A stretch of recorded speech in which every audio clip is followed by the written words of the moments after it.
Hi friends, நம்ம ஆடுங்கெல்லாம் காலமிச்சல் மேய்ஞ்சிட்டு வந்தாச்சு. மணி வந்து 8:40. தண்ணி குடிங்க அடி.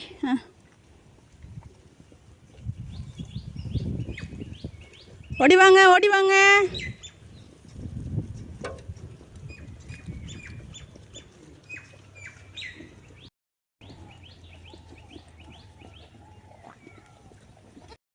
காலக்குட்டி ஓடியாது பாருங்க. காலம்மா, கோவக்காரா, என்னடா அங்கே தண்ணி இருக்குது, இங்கே வந்து இம்புட்டி இருக்கிறீங்க? என் தாலாட்டு தங்கமே. பாதி பேர் இப்போ தான் வராங்க. அம்மா, ஏன் தொண்டை அடைக்குது?